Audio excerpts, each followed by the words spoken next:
kita doakan mudah-mudahan selamat, sehat walafiat, panjang umur, diberikan rezeki yang banyak, yang halal untuk ibadah kepada Allah Subhanahu wa taala, dan kita yang hadir di sini senantiasa dapat hidayah taufik dan Allah Subhanahu wa taala, kuatkan iman Islam kita, sehat walafiat, dan harapannya tentunya ilmu yang kita pelajari bermanfaat dunia akhirat, kita menjadi hamba Allah minas shalihin. Amin amin ya rabbal alamin. Marilah kita awali dengan membaca suratul Fatihah. Mudah-mudahan ilmu yang kita pelajari pada malam hari ini bermanfaat untuk diri kita, bermanfaat dunia dan akhirat. Al-Fatihah ila hadratin Nabi Mustafa Muhammadin sallallahu alaihi wasallam. Bismillahirrahmanirrahim. Kita bersyukur sallallahu alaihi wa syai'a bin marasyatini bi Allah yatawasha bi rahmah wal maghfirah bi Allah yu'idu alaina min barakatihi wa salihil ma'lumi bi dinina wa lahir al-Fatihah. A'udzu billahi minasyaitonir rajim. Bismillahirrahmanirrahim. Alhamdulillahi rabbil alamin arrahmanir rahim maliki yaumiddin iyyaka na'budu wa iyyaka nasta'in ihdinas siratal mustaqim siratal ladzina an'amta 'alaihim ghairil maghdubi 'alaihim waladdallin. Amin. Nawaina ta'alluman al-ifada wal istifadah wa tabi'at sunnati Rasulillah sallallahu alaihi wasallam. Qala al-mu'allif rahimahullah wa nafa'ana bi 'ulumihi fid dharain. Amin amin ya rabbal alamin. Kitabut Thaharah. Pada malam hari ini kita akan membahas tentang Thaharah. Siapa yang tahu arti Thaharah apa? Bersuci. Jadi kita akan membahas tentang tata cara bersuci. Thaharah itu ada dua macam. Jadi bersuci itu ada dua macam, bersuci dari najis dan bersuci dari hadas. Karena Islam itu sangat memperhatikan yang namanya kebersihan. An-nazafatu minal iman. Kebersihan itu sebagian daripada iman. Kalau kita mengaku beriman kepada Allah, maka kita wajib menjaga kebersihan. Sarungnya, baju, peci, kalau udah buluk cuci, dan peci putih jadi warna coklat. Itu betul-betul harus dijaga. Dan yang pertama, justru bukan masalah najis, bukan masalah hadas. Di dalam kitab Safinatun Najah, syarahnya itu kitab Nailur Roja, justru apa? Faslun alamatul bulughi thalathun. Pasal ini menjelaskan tentang alamat. Alamat ini bahasa Arab tapi sudah menjadi bahasa Indonesia.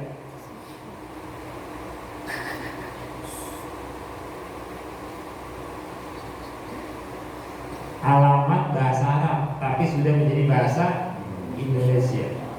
Alamat itu bahasa gampangnya tanda pengenal. Jadi kalau kita mau tahu seseorang, kita harus tahu tanda pengenalnya.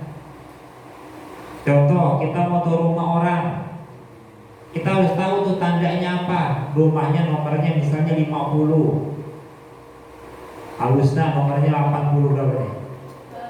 80 81. Mulai seingat saya 8 di depannya 81. Itu tanda. Jadi tanda itu bahasa Arab sudah menjadi bahasa Indonesia. Alamatul bulughi, tanda-tanda orang yang udah dewasa. Jadi kalau kita disebut orang dewasa, ada tanda-tandanya. Tanda-tanda orang dewasa itu thalathun, ada 3. Yang pertama apa kira-kira? Sabik, tahu nggak Sabik? Orang dewasa itu tanda-tandanya apa? Ubanan, bukan tua. Orang dewasa tandanya apa yang pertama? Kalau minum duduk, Ayo, tanda orang dewasa yang pertama apa? Kira-kira? Mimpi basah, pinter. Apalagi? Ini jangkutnya katanya gede, udah mulai apa? Timbul. Terus apa lagi kira-kira? Kayaknya jawabannya masih bebas, belum pembahasan kita. Orang udah sunat, tanda dewasa belum? Udah. Tanda dewasa enggak? Orang udah sunat? Udah. Kamu udah sunat belum? Udah. Udah. Berarti dewasa enggak?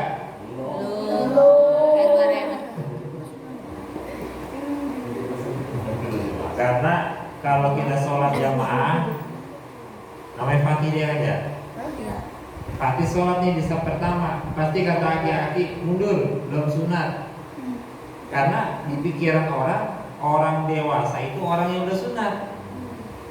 Padahal orang udah sunat belum tentu dewasa. Tadi katanya jakun nih, udah apa? Udah timbul. Padahal anak bocah ada yang timbul.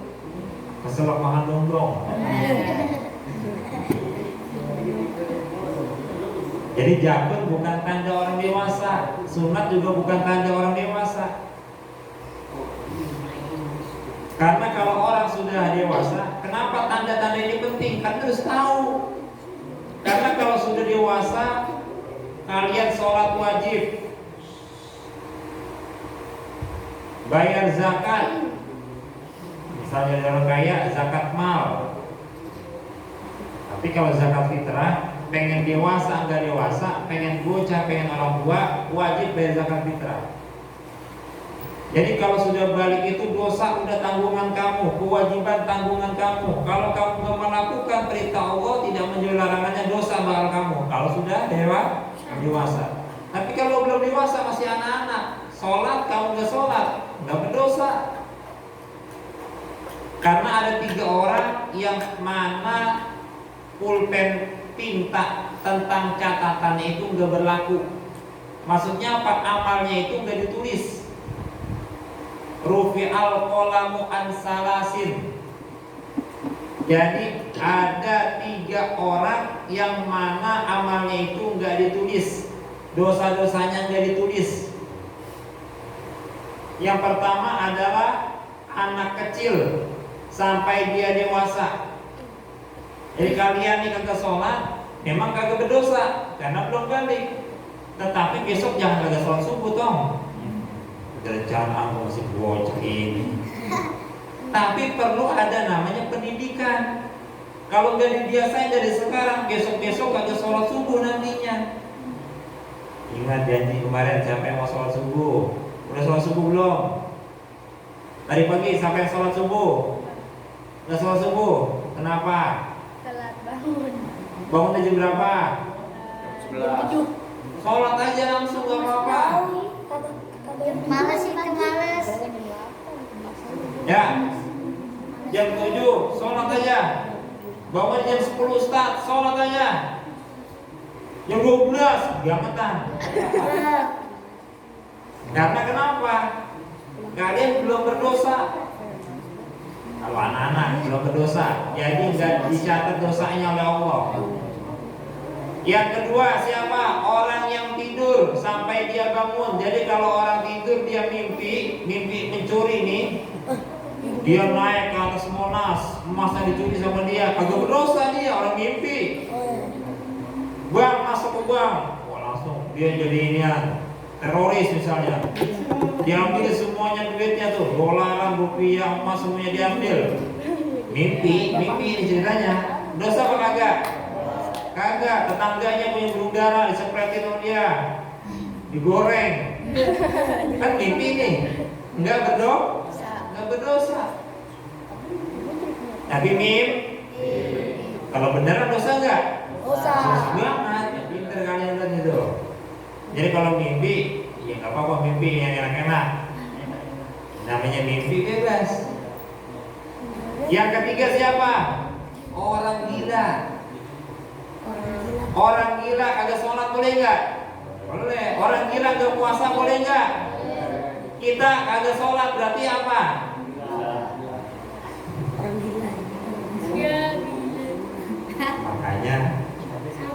Jangan sampai sama kayak orang gila. Karena yang boleh kagak sholat cuma orang gila.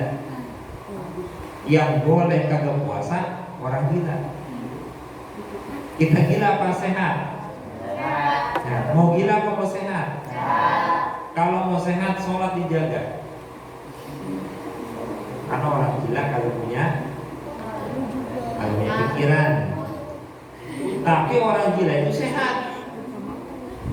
Tuh lihat orang gila pakainya copot camping, kalau pakai masker kena gak corona? Kagak.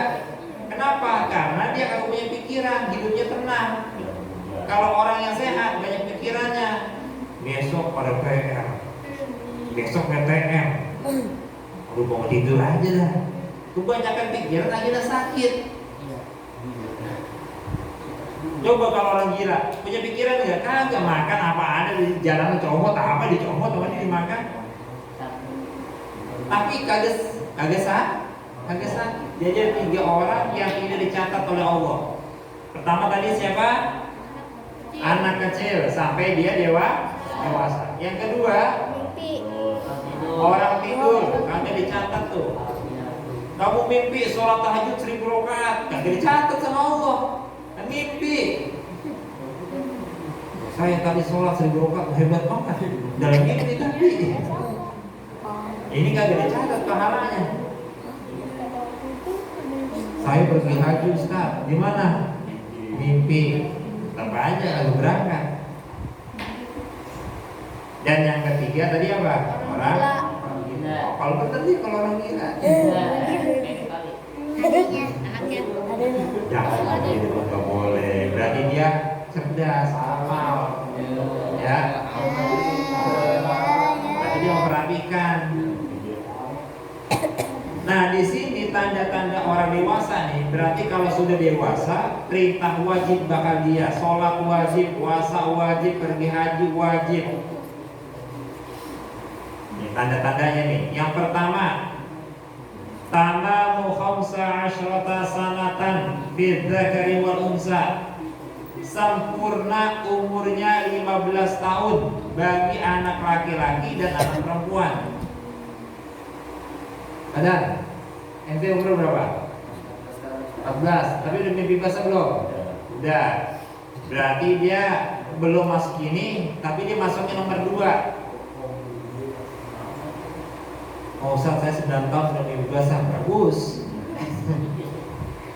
Karena normal, 9 tahun normal. Yang agak normal umur 5 tahun mimpi basah. Ada di sini 5 tahun mimpi basah. Di sini yang paling kecil umur berapa nih? 9 tahun masih 3. Umur berapa tadi? 9 tahun udah bisa mimpi basah. Udah bisa kalau perempuan haid.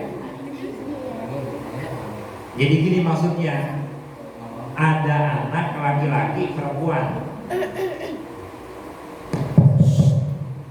Laki-laki nggak mimpi basah. Tahu kayaknya dia umurnya 15 tahun.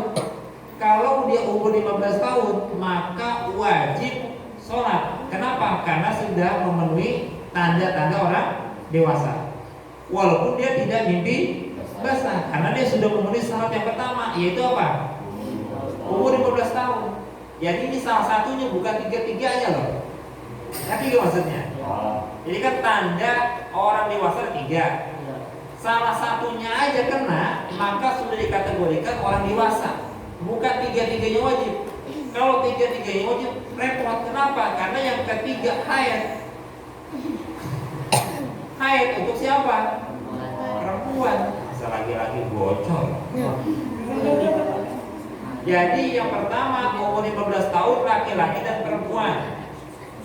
Kalian punya kakak umur 15 tahun, bilangin, Kak, kakak umur 15 tahun, kakak udah wajib sholat, kakak udah dewasa, gak boleh minta sama mama, karena udah dewasa.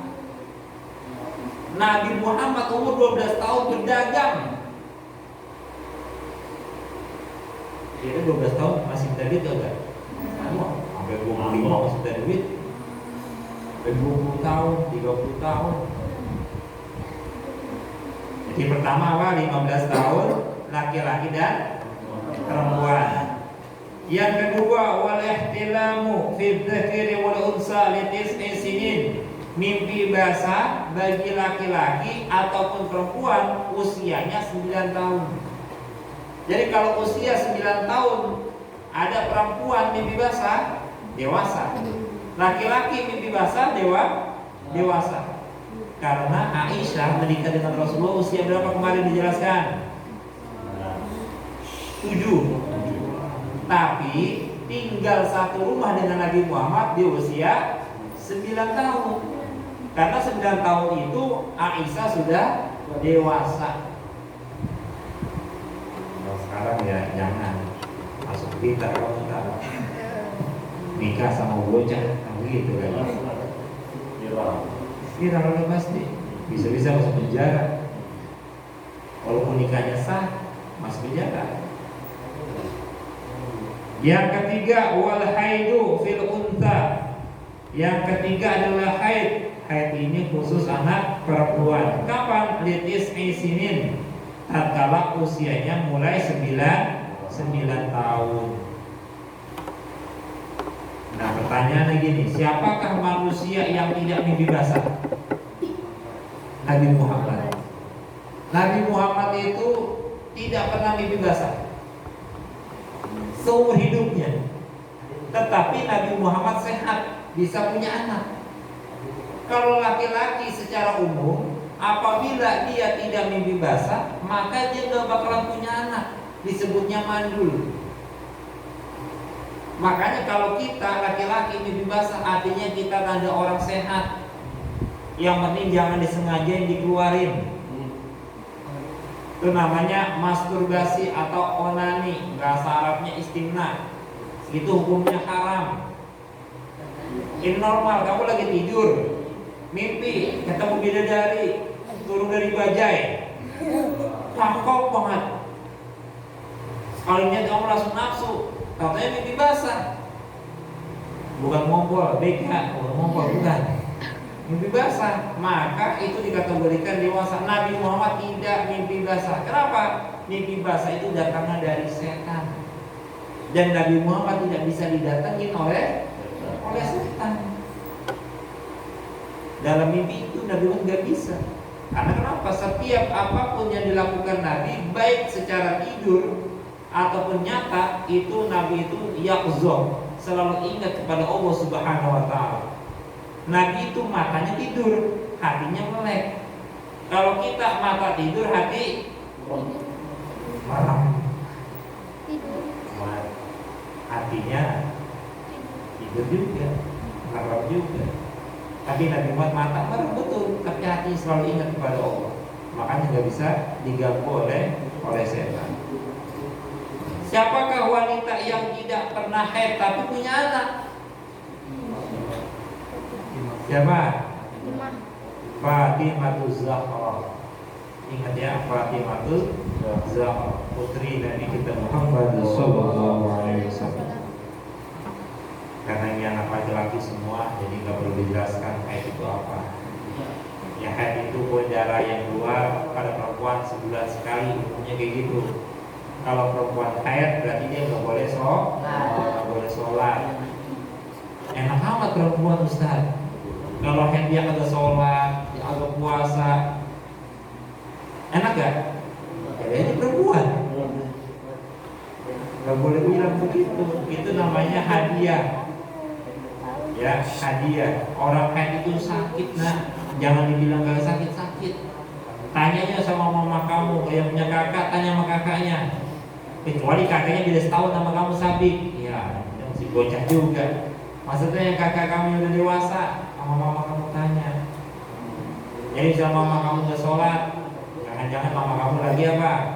Lagi haid. Tetapi kok mama kagak tiap hari udah sholat? Nah itu bukan haid, berarti apa? Males. Dipaham ya? Tanda-tanda orang dewasa ada berapa? Ada 3. Yang pertama tadi apa? Umur 15 tahun, laki-laki perempuan. Yang kedua? Orang tidur. Mimpi basah tidur aja. Kalau itu tuh apa mimpi basah? Agak mimpi basah. Yang ketiga Gila. gila lah apa? Ini kan gila banget. Apa sih? Dia nyambung sama yang tadi tuh, yang ketiga tadi. Telat. Yang tadi juga salah. Berarti dia apalnya kuat. Orang-orang udah pada lupa, dia masih ingat aja tuh. Iya. Yang ketiga, haid bagi perempuan. Usianya berapa? 9 tahun. Kita lanjut. Sekarang membahas istinja nih.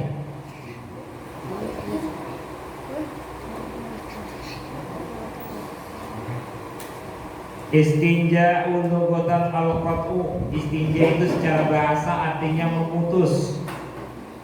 Wa syar'an dan secara syariat izalatul kharijin najasil mulawis minal farji anil farji bima'in wa hajarin. Jadi istinja itu artinya menghilangkan najis yang keluar dari kemaluan depan ataupun belakang dengan air ataupun batu. Ayo semuanya semangat, semangat. Ini penting nih. Karena kalau kalian istinjanya agak bersih, kalian akan disiksa di dalam kubur. Istinja itu bahasa kerennya cebok. Kalau ceboknya agak bersih, maka kalian akan disiksa di alam kubur. Laki-laki, perempuan sama hukumnya. Biasanya kalau perempuan dia pipis masih kategori dia nongkrong. Tapi kalau laki-laki umumnya kalau pipis pasti berdiri. Kalau berdiri umumnya itu lebih banyak mudorotnya. Karena apalagi model-model bocah kayak begini, itu kalau pipis berdiri, celananya kagak digulung. Pas contohnya muncul ke tembok, balik ke celana dia. Maka baliknya pipis itu ke celana yang dipakai bakal sholat akan disiksa oleh Allah orang yang sholat itu. Apalagi ceboknya gak bersih, agak disiram, karena dia takut langsung aja pipis, langsung kagak disiram lagi, gak dicebok lagi, dosa hukumnya. Jangan dianggap remeh. Mulai saat ini kalau pipis dihem, hijau bersih.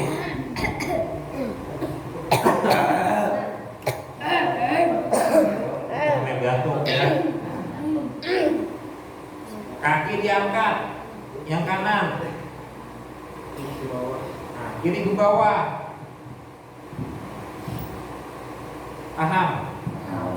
Jangan berdiri, apalagi di bawah pohon. Bikin rodi centil. Jangan pembeletnya kita. Kalau bisa cari masjid. Walaupun misalnya numpang kencing, itu lebih baik daripada di pinggir jalan malu. Udah pakai peci Pak Haji, kencing berdiri.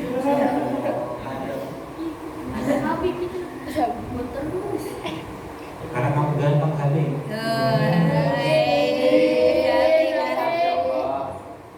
Kalau pakai peci.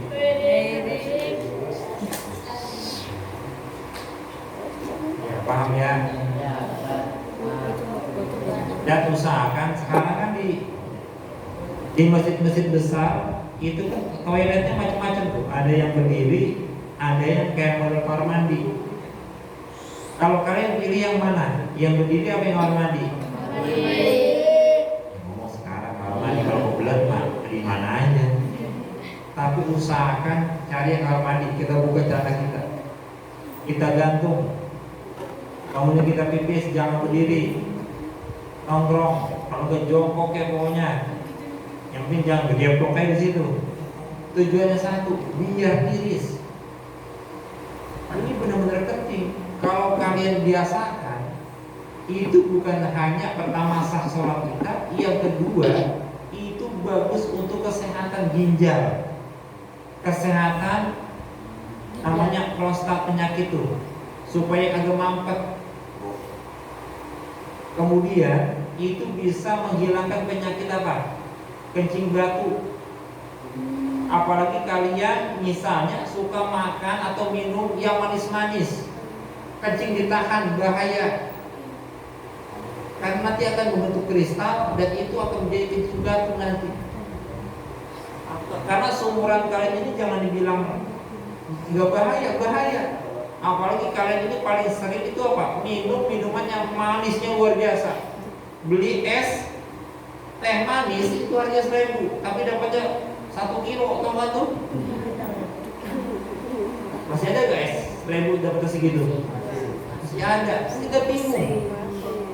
Lah Coca-Cola sosro aja nih, ya, merek. Nah itu 250 ml aja harganya berapa? 5.000. Nah ini 1.000 dapat 1 kilo, 1 liter. Itu gulanya berapa? Itu bukan gula murni sebenarnya. Pemanis buatan, bahaya. Bisa merusak otak kalian. Apalagi pipis ditahan-tahan.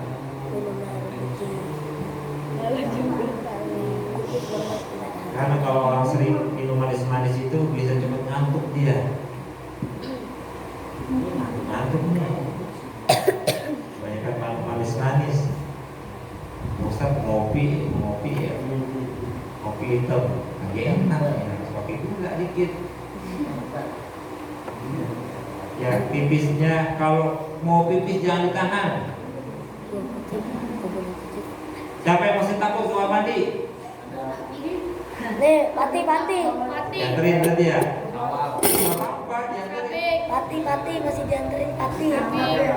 Yang penting kalau keluar mandi pipis yang betul. Ingat tuh ya, pipis yang betul. Saya siram tuh, saya blok tuh, yang bersih betul bersih. Dan biasanya itu muncratannya itu dipakai bakal sholat. Biasanya itu bahayanya. Ngerti nggak maksudnya? Kan kalian pipis nih, pas kalian bergerak katanya keluar tuh 1 tetes saja. Kemudian karena itu yang keluarnya itu bekas najisnya itu kalian gunakan untuk sholat, itu berdosa. Ada berarti gak ada? Nanti gak? Hanya perhatiin. Bahaya. Makanya kalau mau pipis pakai sarung khusus pipis. Kalau sholat khusus sholat. Makanya kalau main sama sholat itu dibedakan celananya, bajunya dibedakan. Kalau baju bola, kalau main bola, sholat pakai baju sholat. Baru insya Allah sah sholat kita. Tidur, rata-rata tidur pakai baju apa? Kaos. Sholat subuh digunain lagi, jangan. Kenapa? Siapa tahu kamu ngiler. Karena ngiler itu najis. Udah ngiler, ngorok. Karena air ngiler itu najis hukumnya. Jadi lebih baik kamu ganti pakai baju koko. Jadi koko nih kamu gantung. Itu khusus bakal sholat. Kalau baju kaos-kaos itu khusus bakal main. Itu jadi masalah. Nah baju pagi habis main bola, main bulu tangkis, burung dara, johor sholat pakai baju itu juga, pipis, segala macam main di pembiaran, pakai baju itu, sholatnya itu juga. Sedangkan mau ketemu sama siapa kita? Sama Allah. Makanya harus dijaga. Jadi istinja sangat penting. Istinja itu cebok itu bukan hanya pakai air. Ada 2 yang digunakan. Pakai air sama batu. Kalau zaman sekarang bukan pakai batu tapi pakai apa? Pakai tisu.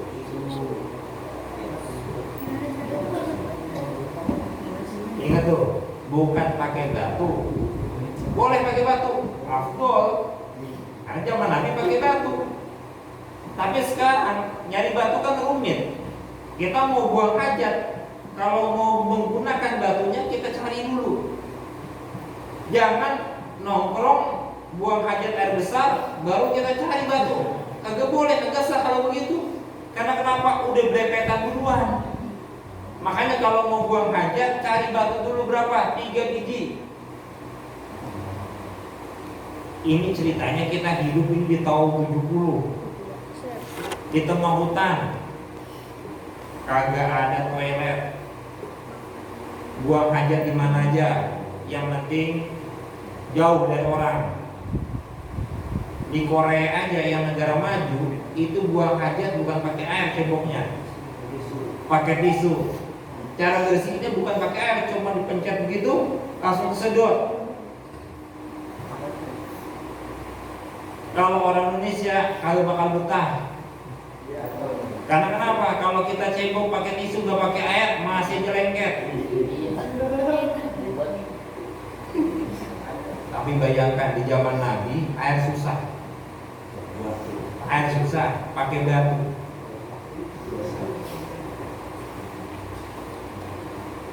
Jadi kan pipis nih. Ini kemaluan laki-laki kan gitu tuh. Pipis. Digosrek itu tuh. 1. Wajib 3 loh ya. Wajib 3. Kemudian misalnya batunya 1. Pertama di ujung sini. Ada kertas jadi buntel-buntel itu.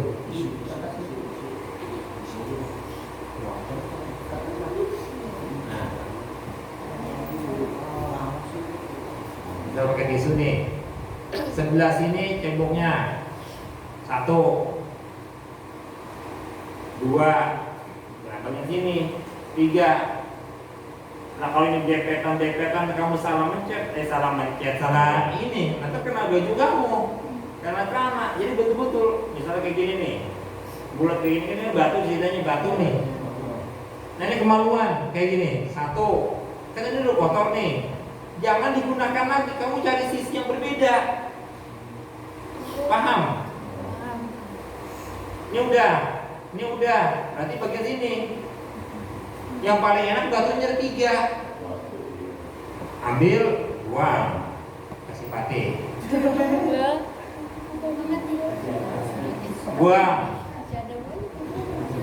Buang lagi.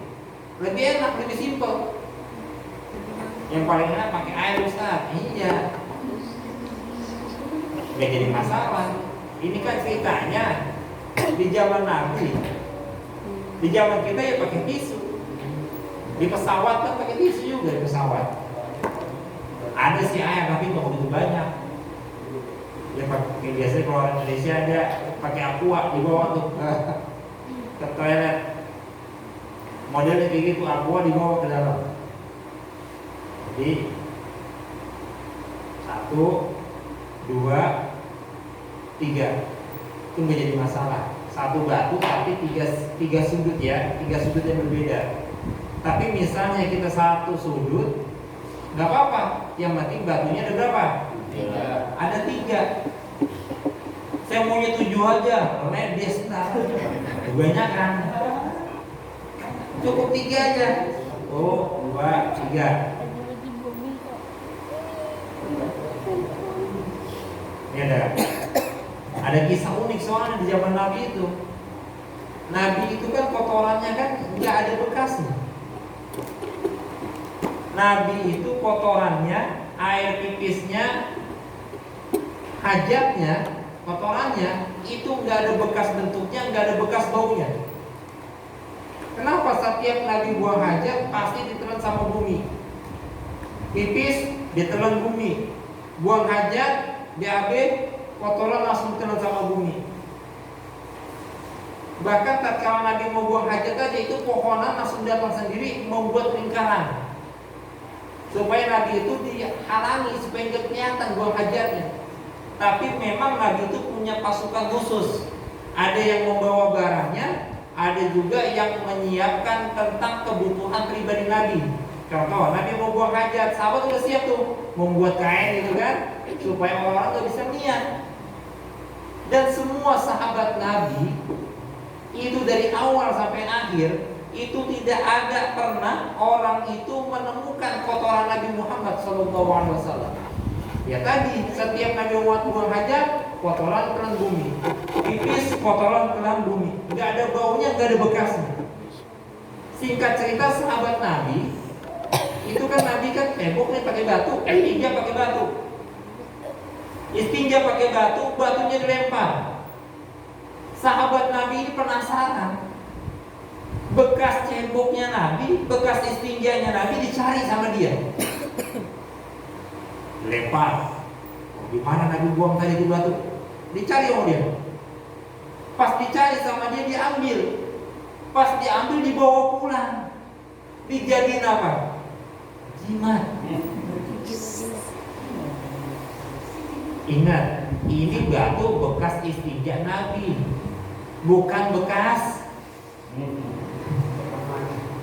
Ini manusia mulia, manusia pilihan Allah.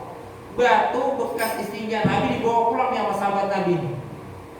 Pas sampai di rumah, singkat cerita nih, dia sakit. Dia sakit, kepalanya puyeng. Batu bekas istinja diolesin ke kepalanya. Masya Allah. Sembuh apa kagak? Sembuh. Ada saudaranya sakit, diolesin batu, sembuh.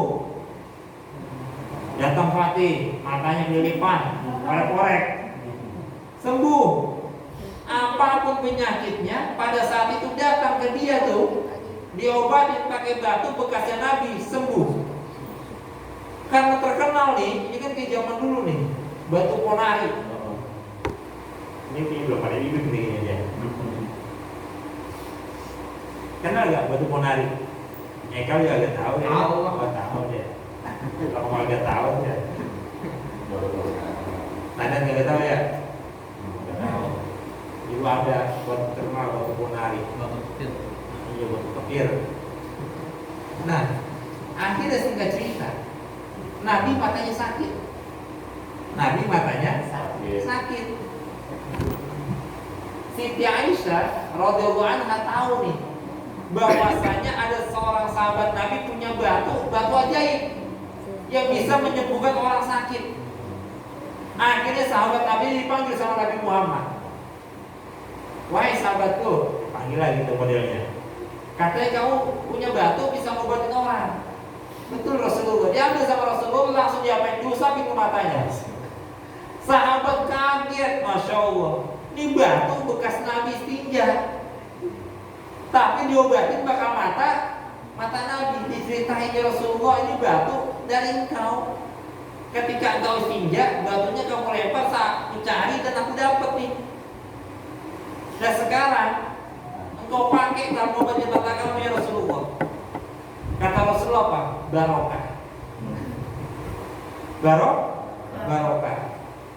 Makanya kalau bekas minum dulu itu barokah. Kalau bekas ceboknya jangan. Beda. Itu hanya khusus siapa? Rasulullah. Karena dalam mazhab Imam Syafi'i, mazhab Imam Abu Hanifah, istinja kotoran Nabi, air pipis Nabi itu suci. Ini menurut mazhab Syafi'i dan mazhab Hanafi, kotoran Nabi, pipis Nabi itu suci. Makanya ya itu bukan najis jadinya. Justru kalau ada barokah jadi obat. Ini keberkahan air dulu. Kalau zaman dulu berebut orang. Yai minum, diambil. Bekas kiai kan makan nampan tuh. Misal zaman dulu kan nampan. Itu orang, misalnya orang tua tahu nih itu bekas kiai, walaupun sisanya cuma tulang doang istilahnya, itu diambil berebut. Karena kenapa? Air liur itu barokah. Jadi kalau di tarim di Yaman itu misalnya Idul Fitri itu kumpul di ladang besar di lapangan, dan itu dikasih habis sholat Id itu kan kumpul tuh, itu air misalnya pakai teko gitu, gelas cuma satu, bakal ratusan orang dari sadar minum gantian terus. Orang gak ada yang jijik, kenapa? Air muda sesama muslim itu obat. Kalau zaman sekarang pasti orang pada takut. Takutnya apa? Corona. Pada air liur itu apa? Masya Allah, obat. Salah satu bukti nyata apa? Tatkala Sayyidina Ali mau perang, matanya sakit, diludahin sama Nabi, sembuh. Air sumur pahit, diludahin sama Nabi jadi tawar. Ada pengemis buta, Ingat cerita pengemis buta di pasar di Madinah? Nabi itu kalau nyuapin dia bukan dipotekin rotinya. Rotinya dipotek kemudian dikunyah sama Nabi sampai kayak bubur. Diambil, disuapin. Kalau fakir udah jijik aja dia. Ini bukan manusia sembarangan. Nabi.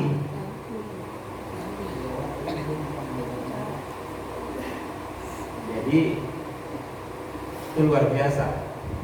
Jadi istinja itu bisa pakai air, bisa pakai batu. Syaratnya 3 batu. Kemudian tempatnya harus kering, nggak boleh basah. Ya, najisnya juga najis kering. Maksudnya najis itu nggak dempetan. Kalau misalnya dempetan seperti mencret, mohon maaf ya, itu nggak bisa. Kenapa? Karena ini dempetan kemana aja. Karena batu itu digunakan hanya lubangnya, pas lubangnya gitu tuh. Misalnya udah ngalir kemana aja, udah nggak bisa. Kemudian tidak terkena air, itu syarat-syaratnya. Kemudian batunya juga harus suci. Jadi kamu harus tahu dulu ini batu apa bukan nih. Jangan-jangan kalau di Arab itu kotoran onta lagi yang buat cebok. Lah kan di sana kan panas. Kalau panas kan cepat kering. Jadi harus paham ini batu benar-benar batu atau apa. Karena syaratnya harus suci. Fasrul furudul wudhu sittatun wa huwa a'lam bissawab. Insyaallah kita lanjutkan ya, di beberapa pekan yang akan datang tentang rukun wudu. Jadi rukun wudu itu bukan yang kita bilang kuping, nanti kita pelajari. Rukun wudu cuma ada 6 ya. Insyaallah sekalian praktek besok. Jadi 2 pekan lagi bukan hanya teori tapi langsung kita praktekkan bagaimana wudu yang benar. Wallahu a'lam bishawab. Astaghfirullahalazim.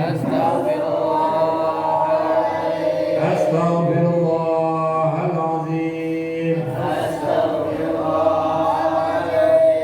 Astaghfirullahalazim. Wa atubu ilaihi min jami'il ma'asi waz-dzunub. ولا حول ولا قوة إلا بالله العلي العظيم. أفضل فاعلم أنه لا إله إلا الله. لا إله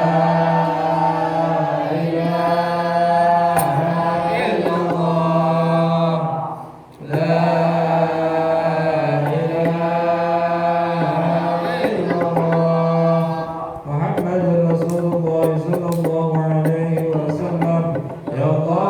لا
Ya